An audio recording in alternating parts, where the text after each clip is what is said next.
Avec toutes les activités familiales, les rendez-vous, les papiers d'école, les informations relatives aux activités sportives des enfants, avez-vous l'impression d'en perdre des bouts et de vous sentir dépassé très rapidement?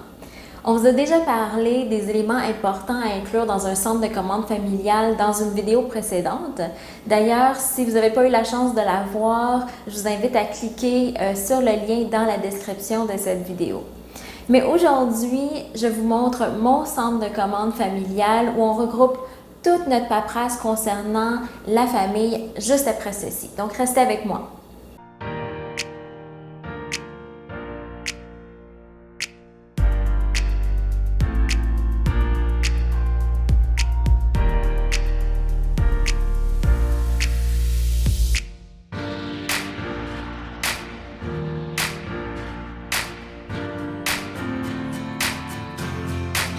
Bonjour, je suis Elisabeth. Bienvenue sur notre chaîne SOS Rangement.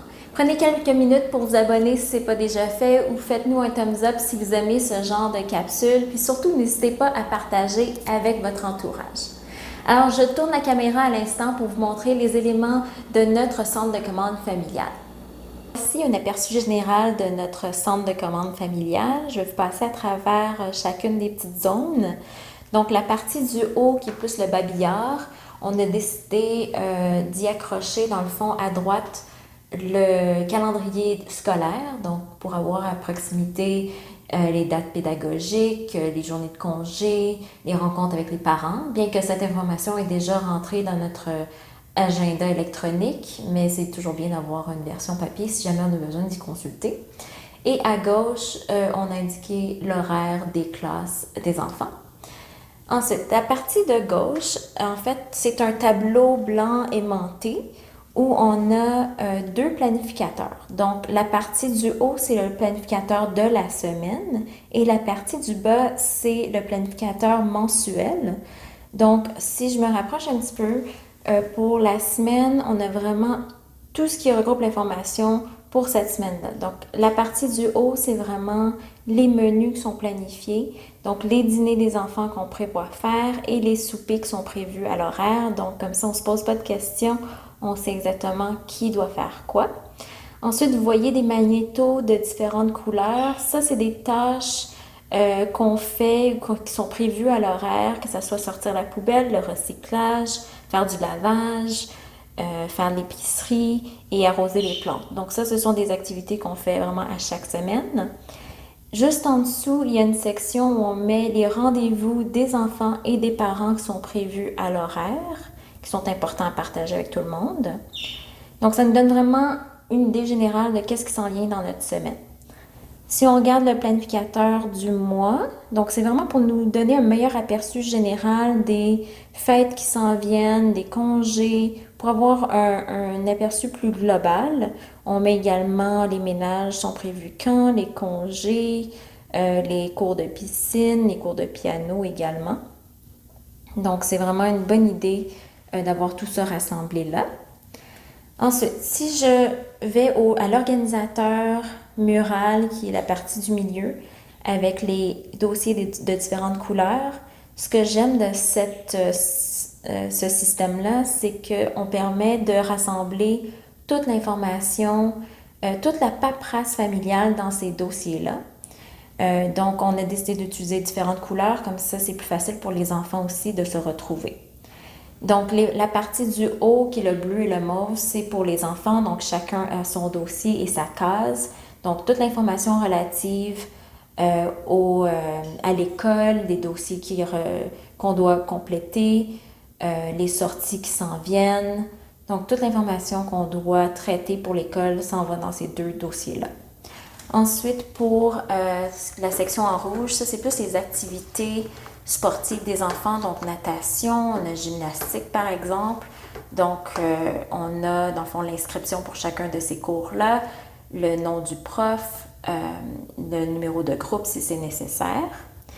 On a également en vert ici les menus take-out. Donc ça nous permet de rassembler tous les menus au lieu de les avoir traînés sur le comptoir de cuisine ou dans le fond d'un tiroir. On rassemble tout et on a simplement à prendre le dossier lorsqu'on a besoin. J'ai également créé un dossier pour les coupons. Donc, les coupons qu'on va découper pour aller faire l'épicerie, je les rassemble là et lorsqu'on est prêt à aller faire l'épicerie, je les prends simplement du dossier. Et finalement, j'ai un dossier maison. Ça, c'est pour des trucs de référence pour la maison qui s'en viennent à très court terme. Donc, c'est plus pour se référer rapidement. Donc, par exemple, on a appelé un entrepreneur pour faire des rénovations. Je mets quelques informations là-dedans. Un plombier qui s'en vient également. Donc, au moins, on peut s'y référer rapidement. J'ai également un dossier pour le camp de jour, plus pour l'été. Donc, vraiment, tout ça ici nous permet d'avoir la documentation de la famille qui est facile à voir, facile à accéder, puis on peut facilement repérer l'information qu'on a besoin.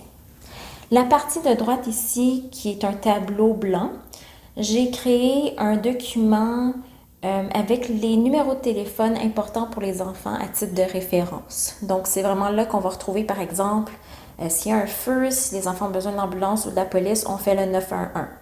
J'ai également les numéros de téléphone des parents, des grands-parents, les coordonnées du médecin de famille et l'hôpital de préférence aussi. Donc, si jamais vous avez des gardiennes qui viennent à la maison pour les enfants, au moins cette information-là est toujours disponible puis facilement accessible si jamais ils en ont besoin d'urgence. Donc, ça, c'est un document qu'on aime beaucoup.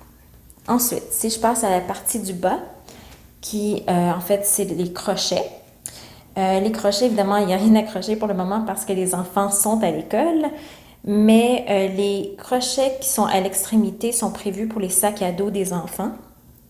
Donc, les enfants savent que lorsqu'ils viennent de l'école, ils doivent accrocher leur sac et prennent les effets scolaires qu'ils ont besoin pour faire leurs devoirs. Ils s'installent à la table de la salle à manger et commencent leurs devoirs. Et pour les 2 crochets du milieu, c'est pour les boîtes à lunch. Donc, les enfants vident leur boîte à lunch près du lavabo de la cuisine. Lorsqu'ils sont vides, ils viennent les accrocher ici à cet effet. Comme ça, le lendemain ou le soir, quand on prévoit faire les lunchs du lendemain, tout est déjà accessible de ce côté-là. Donc, ça vous donne vraiment un aperçu général de comment on fonctionne ici dans notre famille, donc pour avoir tout à portée de main.